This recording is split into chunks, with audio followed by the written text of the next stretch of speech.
4 or 5 days on the water. It's just unbelievable. From icy calm to choppy, 3-4 foot swells. The conditions were changing all the time. We combined 3 days of cycling with 2 days of sightseeing to really appreciate what it's like in the Great Glen, both off and on the water.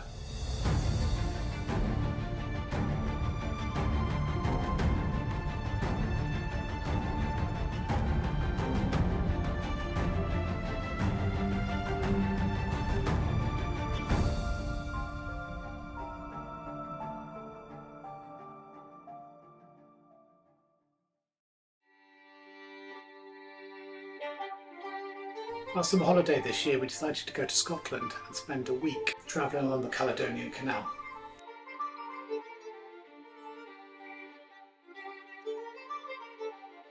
In our group we had 6 adults and 5 children. We rented 2 boats, we took along 3 bikes. Loch Ness was the main reason for the trip. It is 36 kilometres long, 3 kilometres wide and 240 metres deep. All year round the water is 6 degrees in temperature, and with a very strong wind blowing down the glens is often subject to tides and waves, which can make the conditions very variable and very treacherous. The waters of Loch Ness are very dark in colour due to the peat in the surrounding area. Loch Ness is a truly huge body of water. With its remoteness, its depth and its poor visibility, it's long believed to hold a secret. The secret is the Loch Ness Monster, better known as Nessie.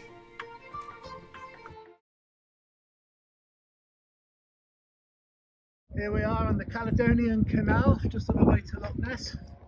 Day 1, first launch, hopefully. The first day of the ride was along the Caledonian Canal. It was a 20-kilometre trip with 3 locks and 2 swing bridges. Before we set off, we were being told that the weather in Loch Ness had been horrendous with big waves and would have been totally impossible for us to cycle. We decided to give it a go and headed off anyway. We were very lucky that the Caledonian Canal was very well sheltered, so the riding conditions were absolutely perfect in the morning. I'm starting to feel tired,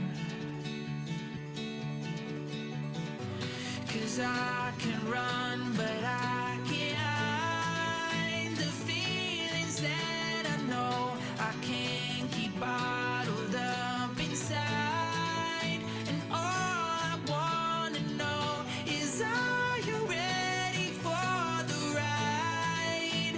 What have I been waiting for? Oh, I can run but I can't hide the feelings that I know.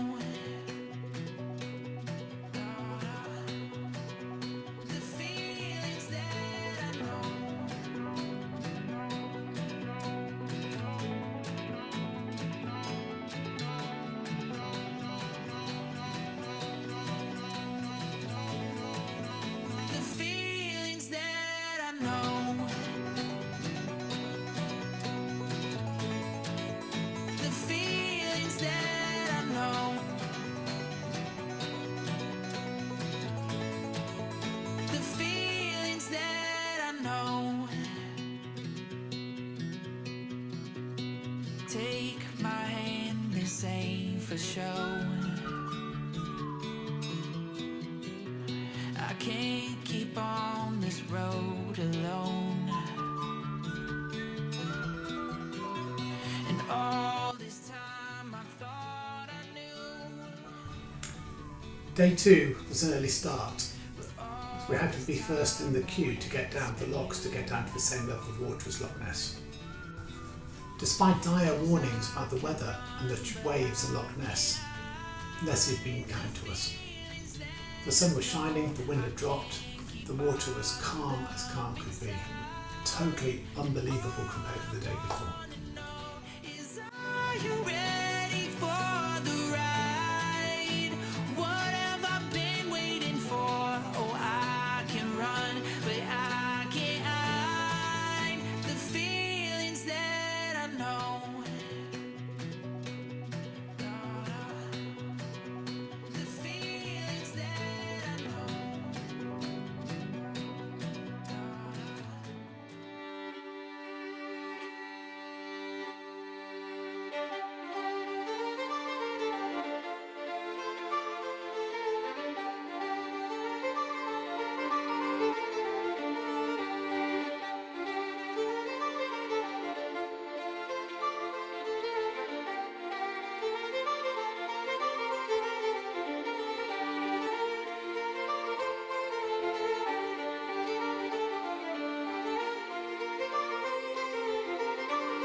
Castle is the most famous landmark on the loch and a real key target that we wanted to get to.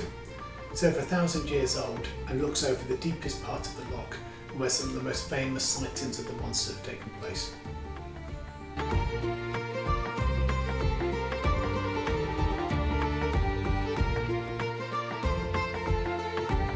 Words can't explain how smooth and lovely the conditions were. If Nessie wasn't there in person, she was definitely there in spirit.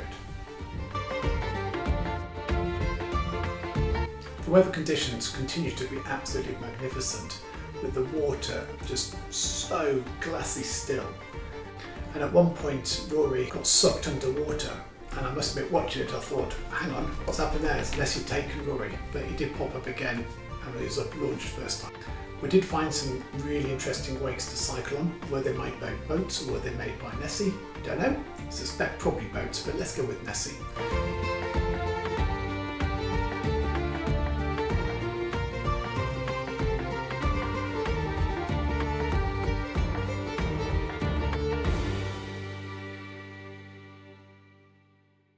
After cycling up the loch, we had to go on the Caledonian Canal again to get to our moorings for the evening. We got down to literally 1% on the battery before we got into the moorings.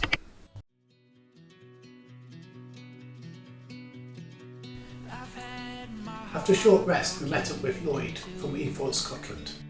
We headed back out onto the loch with him with 2 hydrofoil bikes and 1 e-foil. The tourists in the boats were sure of a big surprise when they saw these 3 wonderful vessels cruising across the top of the water. Our destination on the loch was Dawes, where we had the pleasure of meeting Steve Felton, better known as the Nessie Hunter. Steve's committed 30 years to his life in better understanding the mysteries around Loch Ness. In 30 years looking over the water, he had never seen anything like 3 people cycling on water. All I wanna know is, are you ready for the ride? What have I been waiting for? Oh, I can run, but I can't hide the feelings that I know. After having successfully completed riding the length of Loch Ness, we headed back to our start point at Lagan. In one word, the trip was awesome. What a way to see Loch Ness, see the Caledonian Canal, see the water, see the changing conditions of the water. Unfortunately not see Nessie, but maybe next time. We even saw a few kayakers on the water, and my favourite quote from them, which is my favourite quote of the whole week, was, "Are you from my future?"